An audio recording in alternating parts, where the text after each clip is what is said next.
Hello everybody, it's Wyron here to discuss the upcoming Resurgent update for Total War Warhammer 2. And big update, lots of things coming in. Also interestingly enough, some things omitted that granted haven't been mentioned before, but have been kind of showing up on the streams and showing up in game. So I kind of just want to run through things real quick. I'm not going to go over every single stat and every single change, but basically just going to gloss over what I think are the most important changes and most game sort of altering balance issues or that sort of stuff as we quickly gloss through this list of changes. So yeah, this is for the Resurgent update, and this is of course coming in alongside the Queen and the Crone and Alathanar tomorrow. We're going to be getting our 30 Regiments of Renown, which is awesome. We're going to be getting Norska complete with new hunts, as well as new technologies to reflect the new cities you can capture in the New World and in the Southlands and all that sort of stuff. So some big changes to Norska there, of course, and of course the Regiments of Renown that we were. So basically everything that was missing after Warhammer 2 or after Warhammer 1 stopped being updated, we're going to get it. So everything from like last September, I do believe it was, or last August, should be coming in for us now finally, about half a year later. But regardless, going through, first they're kind of mentioning is that all Elven races are now getting the Shrine of Cain. For those of you who didn't see, the Sword of Cain is ridiculously powerful. It gives you like plus 500 AP damage, plus 30 melee attack, at the cost, on one lord, or one general, at the cost of 2 public order in all your provinces. So incredibly powerful item. Only the elves can get it by building the Shrine of the Widowmaker, which I assume includes the Wood Elves. So gonna be pretty cool. Imagine Durthu with an extra 500 AP weapon strength. But if you're any other faction, you can still get access to it by capturing the or by defeating, I suppose, the lord who's wielding it, which is pretty cool. So you can always get your goblin great shaman to have weapon strength in the 700s or so. So pretty crazy. High Elves gained 2 new technologies, which I assume are applying to Shadow Warriors and the Sisters of Avalorn, with the Shadowlands and Strength of Avalorn. Ungrim Iron Fist now starts in Kaer Cadrin. He's gained the ability Red Ruin, so these are some major dwarf changes. Red Ruin, for those of you who don't know, plus 60% damage across the board, and for him, and roughly both AP and normal, and roughly, and I think it was minus 30 melee defense. So very offensive-minded ability that nukes your defensive stats. Now the dwarves are getting Giant Slayers, which are AP Slayers. Dwarves are getting Forging, so basically they can craft items with a new resource. Thorgrim is gaining new ability, Oath of Vengeance, new landmark buildings. Skaven Lab mode. There's a new achievement for completing the Moral Empires. So. And Nagaroth and Sarto has been introduced in Nagaroth because Alathanar spawns there, I think, has been moved to Nagorond. So some cool stuff. A new island probably northwest of Araby and southwest of Estalia, so should be cool. Basically just these are basically all the changes that have already been kind of rehashed over and over, so I think we'll kind of gloss over that. Here you can see the list of hunts and decks. Dwarf additions, there's a few things listed here that weren't listed before, including new skills for Belegar, which is pretty cool, as well as new skills for Runelords and Runesmiths, Masters of the Forge, which I do believe are related to how you gain Oath Gold and that sort of stuff, which is pretty cool. I might be wrong on that, but I'm pretty sure that's what these abilities do. Of course, general additions. Now, interestingly enough, and this is the one thing I've noticed was missing. If you watch some of the gameplay videos, there was already some reveal of a bone giant with a great bow in some of the current tested patch. It's not mentioned anywhere here, and it's not going to be mentioned throughout the whole thing. I'm not entirely sure why that is. I don't know if it means the bone giant is not being introduced. I don't know if it means the bone giant's being held for later. I don't know if it means they are trying to keep the bone giant secret until it is released on the day of. So I'm not entirely sure what that means. But it does look like a very cool unit. And so I'm not sure when or if we'll be seeing it. But it's not listed here. So that was one thing that surprised me right away. For bug fixes, not much, but artillery has been, well, actually quite a lot, supposedly. Food system has been improved for the Skaven. Improvements to artillery in general, just artillery's hopefully going to have some better accuracy, especially as AI will no longer dodge every artillery projectile. There's also improvements to auto-resolve, which previously was trash. You'd have units dying randomly, you'd have units getting randomly huge amounts of kills. So by the look of these changes, you're no longer going to be losing artillery randomly, and kills should be more evenly distributed between similar units. So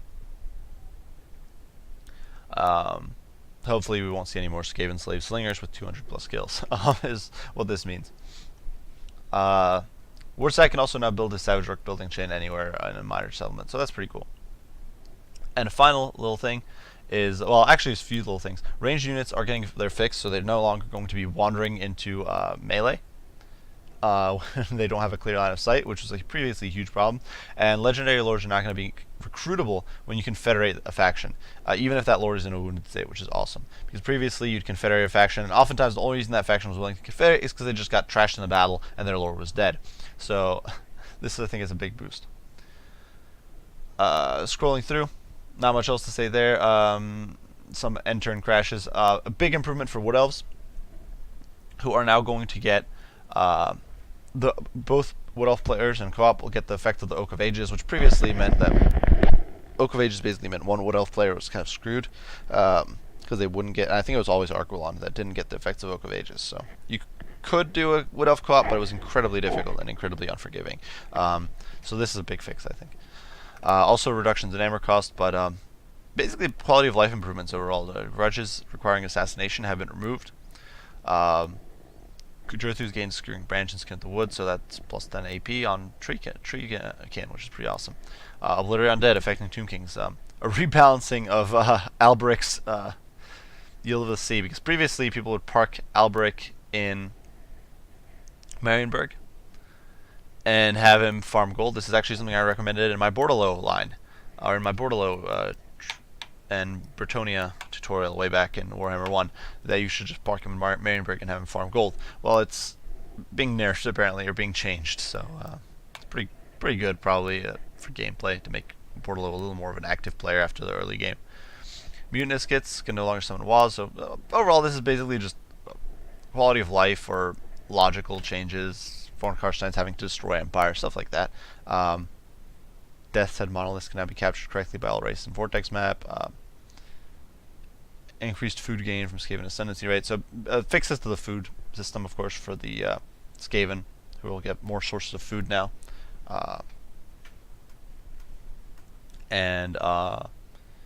Yeah, so basically some fixes to terrain, that sort of stuff. Going through, down below that, Hell Cannon's homing supposedly been fixed. Summon spells. Well, WAS's been changed to map-wide buff, which we'll look into in a little bit.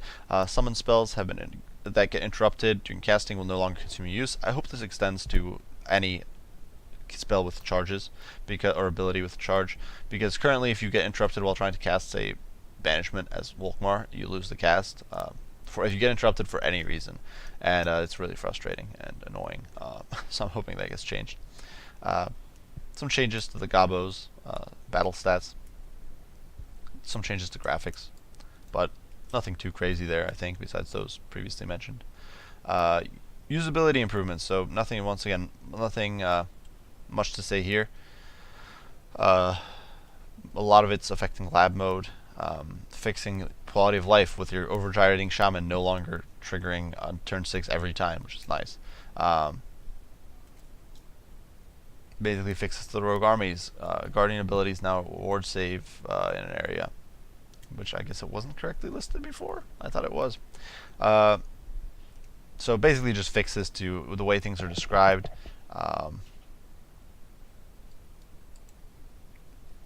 Like a lord giving recruitment bonus of +2 to Death Hags, even though they're for the Tomb Kings. Some actions still don't have Karl Franz's consent, nor will they ever. Book of Grudges got changes, so you know now the text is correct. But you also, if you're doing your grudges, you no longer have to assassinate specific heroes for dwarves, which previously you had to. There were grudges about that. That's a good fix, I think. So overall, just quality of life improvements. There are less forested maps, which is nice. I would personally like to see some sort of transparency where you could like see your units through the trees, maybe like outlines. But that works. This works too. Um, basically, just graphical changes. There's not much to say there, honestly. Auto resolver improvements, so that's huge potentially if it's true. Auto resolve has been trash, so improvements to that are very nice. Audio improvements, not much to say there. Nice, I guess. Like, it's not a bad thing. um, so either way, in general, we've for unit balancing, which is really what I've been trying to get to here, and really I think it needs the most focus. Unit balancing, some huge changes, some not so huge changes. The impact of summon units has been halved. They've adjusted Regiment of Renown stats for the new rank 9 units more correctly. I might touch on a few highlights, but I don't think there's much to say really. If it's a change that I don't mention, there's a good chance it's probably one of these tier 9 changes. And there's quite a few of them, but it's not that significant. Increased mass for most infantry lords and heroes, which is good. And at least it'll make them less tanky, which is not good, but at the same time it'll make them more damage able. And then I'm not entirely sure what this means. Pass on heavy cavalry mount into the mass. So I don't know if that means that a barded horse gives more mass now than it did before, or something like that. I'm not sure. Either way, hopping right into things, we've got Tomb Kings first and foremost, and these guys have gotten the biggest changes here and really worth mentioning. So first, double healing amount from Elf Souls. This is huge. Currently, Elf Souls sucks. It doesn't really do very much healing. The only thing you're really using it for is to get your free Shushabti. But with this buff, it's hopefully going to be healing for a decent amount, and it's kind of important because Archon is getting nerfed. Tombblade is getting a huge nerf, though surprisingly with no cost reduction. Now you can summon a large unit of Skeleton Warriors instead of healing. Not sure how to feel about that. It's a good that it got Tombblade of Archon got nerfed. I would have personally liked to see that it retained its unique flavor, rather than getting repurposed into basically a glorified Raise zombie, but or Raise dead for the vampire accounts. But it's okay. It works, and it could still be useful. I'd like to see what the cost is. If the cost is going to stay the same, I'm not sure it's worth the same cost as the previous Tombblade. Liber Mortis is getting +8 leadership, and its duration has been reduced from 20 to 15. Now, I'm not sure if this means it just gives +8 leadership, or if it gives +8 leadership on top of the 44% damage resist. If it does that, if it does a +8 on top of 44% damage resist, it's a pretty decent pick still. If it only gives +8 leadership, this is a trash item, and I don't think it's worth using ever. Chariot of the Gods got some changes to keep it as good versus infantry, improve its damage, but at the same time make it less good against non-infantry. I'm not giving it. The War Sphinx has been changed. There's been massive changes to single entity units overall, trying to nerf them, or monstrous single entity units, trying to nerf them, bring them in line, make them less potent, because right now they're an absolutely devastating force. Khalida gets some mass. But if we go through, you can see big nerfs to the Necro Sphinx, the War Sphinx, the Hyrule Titan, all losing armor, all losing HP. Well, the Hyrule Titan's only losing melee defense, but the Necro Sphinx and Cambrian War Sphinx losing HP, losing charge bonus, and huge losses in melee defense on the Necro Sphinx and Sphinx of Uset, which is huge. This, I think, will give a much better fighting chance to units like Vampire Counts or to factions that really struggle to shut these guys down. It'll give also a better fighting chance to some other single monstrous units, which were previously just dominated by the Necro Sphinx or the Sphinx of Uset. So, good changes overall, I think, and it should help factions that struggle with AP a little more. Hyrule Titan, losing armor, but more importantly losing melee defense. So with over 9,000 HP, chopping him down can be difficult, and losing melee defense is going to make that a little easier. Skeleton Chariots getting cheaper in multiplayer, which is nice. It should make them more viable. They're a viable unit in some matchups already, so bringing them on par with cost-wise with Chaos Chariots should be the cheap Chaos Chariots should be nice. Blessed Legion losing melee stats. So these are basically the changes to melee stats. Not much to say there. Ushabti and Tomb Scorpions, though, are also getting nerfed. The Ushabti losing armor, which I don't think is that important, though it will make them a little more susceptible to lighter cavalry play. I don't think it's the end of the world, but the Tomb Scorpion nerf to health, once again, I think is very good. It's going to make it more easy to deal with, because currently the Tomb Scorpion is ridiculously tanky and annoying to deal with. And the Screaming Skull, there's been more Master Necropolis Knights, which is good, and another across-the-board change that I've been seeing is that catapult units are getting an increased accuracy. So Screaming Skull here is getting more accuracy, but you're going to see a similar trend for other catapult units as well. Vampire Count's also getting buffs. Karen Wraiths, Hex Wraiths getting more HP. Direwolf's getting a huge buff to HP. It's 400. It's about a 10% increase to their HP overall. Terrorgeist slight nerf, doesn't really matter. All your Vampire Lords and heroes. So Vampire Lords, Manfred, Vlad, the Red Duke, and Vampire Heroes are all getting a buff to melee attack, weapon strength. In some cases, it's charge bonus in the case of the Red Duke, but basically they're all getting a big buff to their melee stats, which they previously didn't have, and this should make him a much more monstrous melee combatant. Krell is also getting a buff to his melee stats. Helmengorst is getting Liber Noctis improved, so it's no longer going to be as ridiculous and self-damage as it used to be. So yeah, good stuff. Krell, big buffs, which is very nice. He won't get interrupted as easily, and he should be able to chop through enemy lords even more effectively than before. White King getting a bonus against infantry, which is nice. Chillgeist getting that same buff that Hexwraith got, though with a nerf to melee defense. Just getting brought in line. Basically, just most of these are getting brought in line. Terrorgeist, Shrigorgul King getting a nerf to coincide with Terrorgeist nerf. Vlad is actually also getting Arcane Conduit, which is huge. He is one of the 2 lords I saw that are getting Arcane Conduit in this patch, and this is really good because it's going to make him a much more effective caster. And honestly, given that he's not losing cost or he's not going up in cost by the look of this, it's going to make Vlad an incredibly competitive lord pick, I think. So yeah, that's basically it. You then drops in cost for Vargulf Skeleton Spears, and what I think might be the biggest change that we haven't listed yet is the Blood Knights getting AP and mass. Previously they had less mass than Hexwraiths, so this is a big improvement. Dark Elves, Death Hag losing missile resist but gaining physical resist. Death Hag on a Blood Cauldron. The Blood Shield's getting nerfed, which I think is not good. I personally would have liked to see these abilities stay at 11%. It's an across-the-board nerf. It's happened to Alariel's ability. It's on that's coming in. It's on Wurzag's ability that improves physical resist, and now it's being applied to Death Hag's Blood Cauldron. 6% physical resist is kind of crap. 11% I thought was a better number. A little more powerful, a little more impactful, but we'll see. I'm personally not too happy about it. Black Dragon getting more melee attack.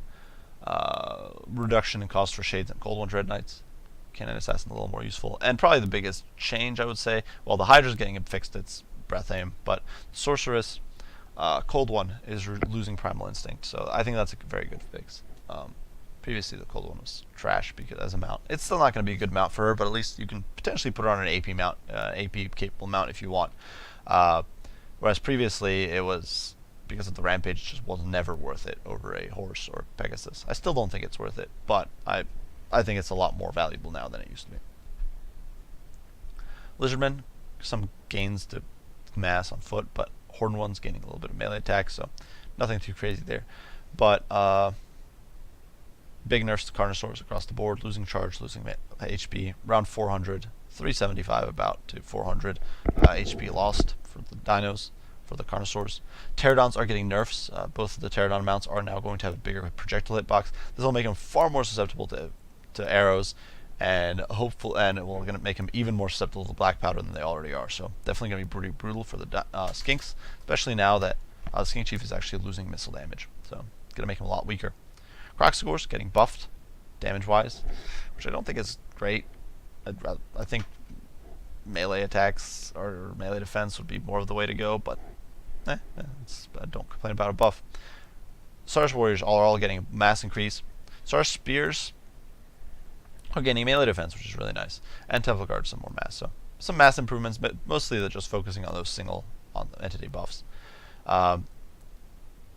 Which I think, once again, I think these single entity nerfs, or sorry, not buffs, nerfs, are going to be pretty impactful. It's going to make it much easier for factions that previously struggled with these units to deal with them. Especially like Vampire. I think Vampire Counts are one of the most factions that struggle with it the most, but also factions like Greenskins and units like that will have an easier time. High Elves, not much changes here, but Sun Dragon's going to be more viable. It's getting a little cheaper. It's actually in a rare instance of a single unit being changed, especially with the coming DLC. The High Elves are going to be a lot more viable, I think, than they were before. Before they were already pretty solid, but now they're going to be even stronger. Otherwise, the buffs here, more missile damage for the Princess, which is cool. But otherwise, not much to say. I think Sun Dragon cost is nice, it'll make it more viable. Big nerf to Plague Furnace. I do believe I actually forgot to mention this. The Billowing Death aura, and the Mortis Engine aura, the Reliquary of Corruption. The only one I'm not sure if this applies to is Helm and Gorst, but for all the units that have these sort of AoE damage effects, they now only activate in melee, which is good. It's going to force you to actually fight to make use of these abilities. In my opinion, that's a good fix. But at the same time, it's definitely going to make these factions struggle a little more, I think, with heavy infantry blobs than they did before. The Plague Priest, Plague Furnace, minus 10 armor as well, so nerfs across the board. Otherwise, just buffs for the Skaven, for their cheaper or less used units. I don't think this is really going to fix the Warfire Throwers or the Deathglow Bombardiers. They still suck because of line of sight issues, because of range issues, because they're so expensive for what they do. And they fill roles that are not needed to be filled on the Skaven roster, but buff's a buff. Plague Law, more accuracy as other catapults. Gutter Runners, Night Runners, fixed. Getting more more damage, sorry. Not fixed, getting more damage. Reduction armor from the Plague Furnace should be good too, for factions that need to deal with them. Archaeon, gaining mass and speed on Orgor, which is nice. Manticore's been getting buffs to its melee stats, and you can see the Exalted Hero is also getting buffed quite a bit. Kolic, though, and the Dragon Shaggoth getting significant nerfs. Sorthorel is also gaining Arcane Conduit, which is huge. It's going to make him much more of a competitive caster. Dragon Ogres, more HP, more armor, which is good. They previously kind of a trash unit. I still don't think this will fix them all the way, but it'll make them more competitive than they were before. And Marauder Horsemen with Javelins are for some ungodly reason gaining cost. Not sure why. Instead, we should drop the cost on Pistoliers, but I don't know. I guess they're going to get more expensive. And the Hell Cannon is getting its trajectory fixed, supposedly. WA's become a global ability, so plus 26 melee attack, charge bonus speed 30 seconds, recharging in melee, which I think is really good. It's going to make lords like Skarsnik, like Grimgor, who previously were not very competitive because they couldn't get into position to really use these abilities, much more useful, I think. Wurtzag also gained WA, as did the Goblin Great Shaman. And you can see Warpaint of Wurtzag getting nerfed, so that's not great in my opinion. More mass for Grimgor and Skarsnik should make him more competitive. The Orc Boys or Orc Boar Boys are all getting more melee attack, except for the vanilla Boar Boy big guns. It's on the right track. I don't think it's going to fix them. They're still going to be a trash cav unit, I think. But every improvement's a good improvement. Then you can see these rebalancing changes. The Broken Tusk Mob losing melee attack for melee defense. It's not good in my opinion. But the rest of these changes are pretty tame. So yeah, basically just rebalancing Regiments of Renown to be in line with other veteran C9 units. Wood Elves getting a big nerf to Forest Stalker. Nothing too significant there. Melee defense modifier changed from 20% to 15%. I guess I shouldn't say nothing too significant there, but this is already a very situational ability, and while it does encourage forest camping, it's not the hugest difference ever, so I'm not sure it's going to be that game breaking. Ancient Treeman is losing health. For some reason, he's losing health as well as Durthu. I can understand why Durthu's losing HP, but Treeman losing HP doesn't make sense. It's already kind of a trash unit that you never see, so losing it doesn't make sense. Orion getting a big boost to missile damage and a bonus versus large in melee, which this could make an incredibly powerful sort of hunter killer for certain enemy lords, because he already has very high melee attack, so boosting it versus large is going to make him even better in that situation. Wild Riders and Sisters got nerfed. Less mass for the Wild Riders, more uses or less uses for the Shield of Thorns and Curse of Honorire. Big changes, well, kind of big changes for the Beastmen. The Razor Gourd mounts are getting improved. Razor Gourd chariot mounts are getting improved. More importantly, though, Kazarak is getting Vanguard employment on his Razor Gourd chariot, which will make him a much more viable Vanguard option. Frail Manticore, probably the summoned one, is getting a buff. Minotaur's slight buff. Centigore's less mass, Cygor less accuracy, so nothing too significant there. Dark Mail is still going to suck, even though it's getting fixed or changed again. Now it affects all wizards in a 40-meter radius. I still don't think that's very good, because Kazarak's not a good wizard hunting lord. He's too slow to be chasing most of the most casters. Like, unless your opponent's trying to dive in with Marathi, or they've got like maybe against Durthu it's a decent pick, but against anything else it's not that good of a choice still. Plus, if your opponent decides to bring Durthu just stripped down, I don't know, with no magic, I don't know if that'll still apply.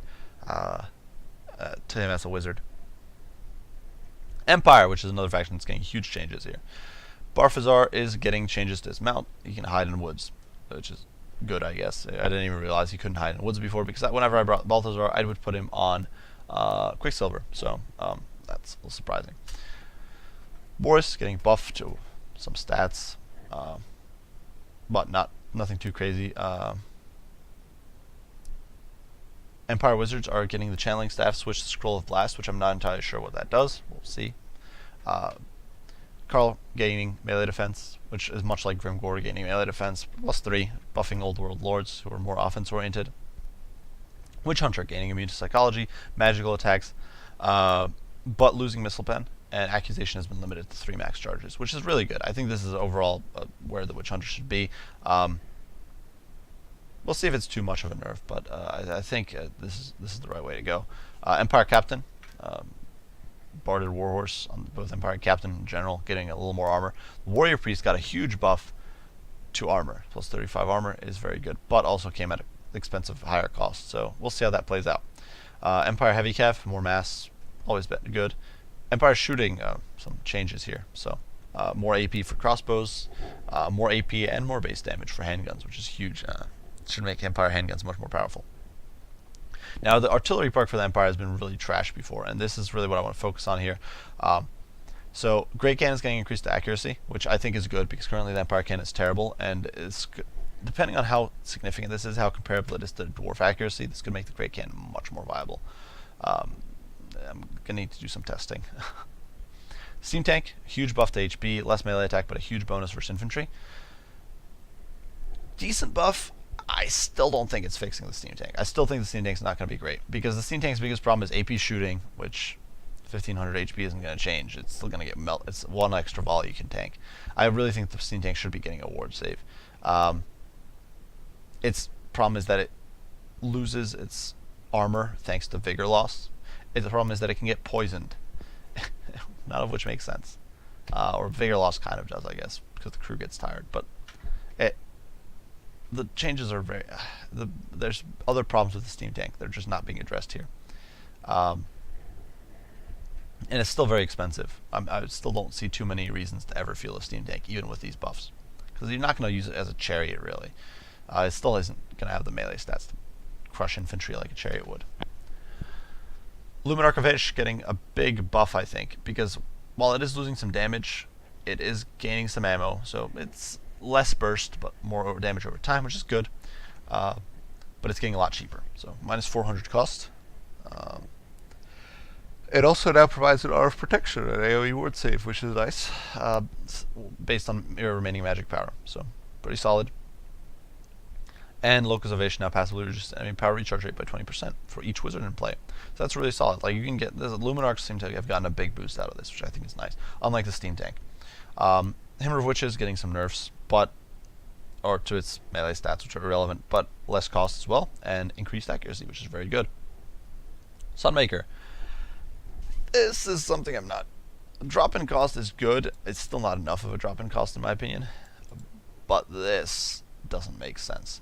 Slightly reduced accuracy. Why? Sunmaker already has terrible accuracy. I don't know why it needs to be worse. It should be straight buffs for Sunmakers and Hellstorms. Empire Artillery needs straight buffs. It doesn't need nerfs. Losses to melee attack and melee defense. Okay, it's fine. You can deal. But losses to accuracy are terrible. Now, at least the projectile now has 70% AP damage. Explosion damage is also now 70% AP, so huge buffs to the AP damage on these explosives. And a bigger detonation radius. And this is true for both the Hellstorms and the Sunmaker. But the decrease in accuracy is ludicrous, and I still don't think this is going to fix these units. I'll give them some testing, and I might try to use them in a quick match just to see what they're all about, but I don't think this is right, and I don't think it's going to work out. Hellblaster getting a buff as well, and this is a straight buff, more cheaper and more missile damage, and I think this is definitely on the right track.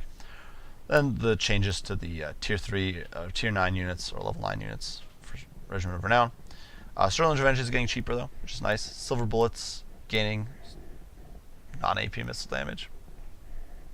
Pistolers getting range and increased accuracy, which I still don't think is going to fix Pistolers. Pistolers still suck, but they're going to suck less. Sigmar's Sons also got cheaper, which is nice.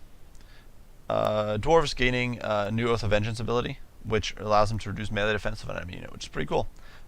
This will make him even more powerful in the melee blobs as dwarves. Umgrim getting Red Ruin, of course. Grumbrindle, more melee defense. New item choices. I do believe we lost the Tormentor Sword for Dwarf Thanes. Runelord's Anvil of Power just has Locus of Power built in now. So it costs more, but does get Locus of Power immediately. Master Engineer got an improvement to accuracy, range, projectile mass, and velocity, which is really good because previously he wasn't very good. This still might not make him great, but it'll make him definitely better than he was. Grumbling Guard added charge defense versus large, which previously they didn't have. That was kind of their trade-off. You lost vigor, you lost the charge defense and got vigor, the vigor aura. But this is kind of a buff. This is definitely a buff, I think, despite the loss of mass and some melee defense. Longbeard's getting nerfed to mass. Goblobber getting an increase to accuracy, as all catapults are. Same with the Grudge Thrower. Most of these are just the tier 9 variants of units. So nothing too spectacular here. Reduced cost on PK Guard, which is surprising. The Skyhammer getting improvements. The Clattergun's getting improved, but it's still trash. I still don't see the Gyro Bomber being good. Bretonnia, not much to say here, honestly. Improvements to the charge patterns for Pegasus Knights, which is nice. Questing Knights dropping in cost, which is good. Knights of the actually just drop in cost overall for most of the Knights.